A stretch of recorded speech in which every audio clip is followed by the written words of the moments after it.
Here's the brief. News from the world over this week. A lot of news on the ISIS front as a third Westerner has been executed by the Islamic State. British aid worker David Haines had devoted his life to humanitarian aid to victims in war zones. On Sunday, Prime Minister David Cameron hailed him as a British hero. As in the previous beheadings, the militant in the video presented an additional would-be victim if military campaigns against ISIS continue. In this case, another British national. After a meeting of military and security chiefs, Cameron said the Islamic State poses a massive security threat that cannot be ignored. He did not announce new military measures, but did say British forces would continue offering logistical help to U.S. forces.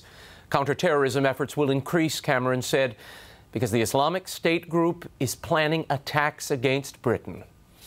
And a day after the top U.S. military official said American ground troops might be needed in the fight against the Islamic State, President Barack Obama on Wednesday reiterated that he will not commit U.S. troops to a combat mission in Iraq.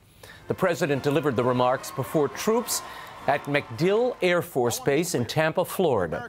Even without the use of U.S. troops to root out militants, he remained firm in his pledge to degrade and destroy ISIS. Whether in Iraq or in Syria, these terrorists will learn the same thing that the leaders of al-Qaeda already know. We mean what we say. Our reach is long. If you threaten America, you will find no safe haven. We will find you eventually. In an interview with the Associated Press earlier in the day, Iraqi Prime Minister Haider al-Abadi said that foreign troops are, quote, out of the question, out of consultation, out of discussion. He is further urging the international community to expand its mission against ISIS in Syria. To that end, President Obama has pledged, and Congress this week approved, U.S. training and arming so-called moderate rebels in Syria.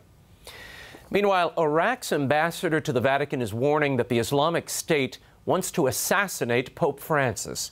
Italian media reported the same chilling claim from Italian and Israeli sources 2 weeks ago. Ambassador Habib al-Sadr told Italy's La Nazione newspaper, quote, "The threats against the Pope are credible. I believe they could try to kill him during one of his overseas trips or even in Rome." In spite of the various warnings, the Vatican says it's not taking any extra security measures to protect the Pope during his one-day trip to Albania on Sunday. This even amid reports of Islamic militants returning there from the Middle East. Vatican spokesman Father Federico Lombardi said that Pope Francis would use the same open-topped vehicle he uses in St. Peter's Square when he greets crowds in the Muslim-majority Balkan nation. He added that Vatican security officials are calm ahead of the visit. And the jihadi threat has even reached Australia. After early morning raids in Metro Sydney, Brisbane and Logan on Thursday, police detained 15 people in what is being called a major counterterrorism operation. Pointing to new intelligence, officials said a random violent attack was being planned on Australian soil. The New South Wales Police Commissioner said the ISIS-linked terrorist attack was to be carried out on the streets in a very high-level fashion. A random beheading of citizens was imminent, according to intelligence. Also on Thursday, Prime Minister Tony Abbott and other officials said farewell to 600 Australian troops headed to the Middle East to join the international coalition fighting the Islamic State. Abbott told the troops their mission there is aimed at protecting Australia and its freedom. There are people who hate who we are and how we live. They hate our freedom, our tolerance, our democracy. And you are there to protect us. You are the long, strong arm of Australia. And the campaign season is ramping up for the U.S. midterm elections. Vice President Joe Biden joined the infamous Nuns on the Bus for a Democrat voter rally in Des Moines. Sponsored by the social justice D.C. lobbying group Network, the 2014 bus tour is hitting the 10 most competitive Senate races in the U.S. as polls point to a possible Republican takeover in November. Biden hammered away at the Democrats' key midterm mantra, namely shrinking the gap between lower-income Americans and the very wealthy. He called it a basic question of fairness. Biden lauded the habit-free sisters for their passion and sense of justice, and further thanked them for, quote, working like the devil in helping to get the health care law passed in 2010. And speaking of the health care law, according to a new study by the Government Accountability Office, U.S. taxpayers are funding abortion through the new federal health care plan. The GAO, in a broad survey of insurance programs, found that just 1 out of 18 insurers was segregating funds for abortions. This segregation was a key element of the Affordable Care Act, which allowed its passage. At the time, President Obama promised a small group of pro-life Democrats that federally funded abortion would not be part of Obamacare, winning their support. The GAO study seems to indicate that that promise has been broken. The U.S. Conference of Catholic Bishops blasted the administration over the GAO report. Pro-Life Committee Chairman Cardinal Sean O'Malley said that the only adequate solution would be the complete removal of all abortion coverage from federally subsidized health care plans. And in China, Christian leaders say the faithful are enduring the worst persecution in decades from the communist regime. In amateur video obtained by CNN, riot police are shown clashing with citizens attempting to protect a megachurch marked for demolition by authorities for purported zoning violations. Police are seen brutally beating many faithful and dragging them away. The scene took place in the eastern city of Wenzhou, which is known as the Jerusalem of China for its large Christian population. Over the last several months, the Chinese government has demolished churches and torn down hundreds of crosses atop many churches. Recent statistics show that the Christian population has grown in China, indicating there could soon be more Christians than members of the Communist Party, a possible explanation for the government's crackdown. We'll have more on this with China Aid's Bob Fu in our next segment. And in Saudi Arabia, dozens of Christians were rounded up and arrested at a prayer meeting last week by hardline Islamist authorities. The Saudi Commission for the Promotion of Virtue and the Prevention of Vice conducted the sweep after the religious police received a tip about a home-based church. Besides the arrests, Bibles and musical instruments were also confiscated. Saudi Arabia is the only nation in the world with an official ban on all churches. Any faith other than Islam cannot be practiced publicly. This despite there being over 2 million Christian foreign workers in the country.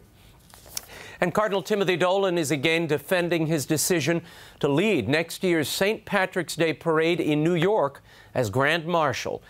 The Cardinal has been widely criticized for accepting the role given the parade committee's decision to allow a gay group to march under its own banner for the first time. In a column published Wednesday, Cardinal Dolan reiterated he has no control over the admittance of a, quote, group of self-identified gays of Irish ancestry. He lauded the parade committee for its friendly cooperation with the church and saluted the wisdom of their inclusive decision. The Cardinal notes that the most important question for him was whether the new policy of allowing one gay group into the parade violates Catholic faith or morals. If it does, then the integrity of the parade is compromised. And Cardinal Dolan said he would object and refuse to participate or support it. But the Cardinal has concluded that the policy change does not violate Catholic faith or morals. Catholic teaching is clear, he said. Being gay is not a sin. Homosexual actions are. To the point, Cardinal Dolan continued, the committee's decision allows a group to publicize its identity, not promote actions contrary to the values of the Church, end quote. He said he has been assured that the self-identified gay group is not promoting an agenda contrary to church teaching, but simply identifying themselves as gay people of Irish ancestry. It should be noted that the gay group marching in the parade out at NBC Universal has yet to identify themselves as either Irish or Catholic. And a major shakeup in the Roman Curia. Is it coming? We'll see. According to multiple reports, Pope Francis will remove Cardinal Raymond Burke as head of the Vatican's High Court. Appointed prefect of the Apostolic Signatura by Pope Benedict in 2008, Cardinal Burke will reportedly be given the largely honorary post of patron of the Knights of Malta. The position is usually reserved for retiring octogenarian cardinals or is a secondary honor extended to curial cardinals in addition to their jobs at the Vatican. Cardinal Burke, an outspoken defender of orthodoxy and church teaching at 66, is hardly ready for the pasture. Two veteran Holy See journalists, Sandro Magister and Marco Tostati, have described the move as a demotion and part of the Ratzingerian purge of the Curia. 6 other top officials appointed by Pope Benedict have all been removed from their posts since Pope Francis took office last year. Cardinal Burke had already been ejected from the Congregation of Bishops in 2013, where he was a key advisor to the Pope in the appointment of American bishops. Pope Francis now leans on Cardinals Donald Wuerl of Washington, D.C., and Sean O'Malley of Boston for such advice. Magister and LifeSite News were the first to speculate on Burke's removal, musing that this could be tied to Burke's strong defense of church teaching on the indissolubility of marriage in the lead-up to next month's Synod on the Family. The Vatican has yet to confirm any of these reports. And finally, in a related story, the United States has reached a dubious milestone. For the first time on record, and probably in its history, there are more single Americans than married. According to data used by the Bureau of Labor Statistics, there are nearly 125 million working-age singles in America. For the first time, that number accounts for more than half of all adults. In 1976, the first year the statistic was tracked, singles accounted for 37% of the population. It has been trending upward ever since. During the same period, the percentage of adult Americans who have never married has risen from 22% to over 30%, while the proportion of those who are divorced, separated, or widowed has reached nearly 20%, up from 15%. The Pew Research Center released its own survey on marriage on Thursday. Their data confirmed America's declining marriage rate.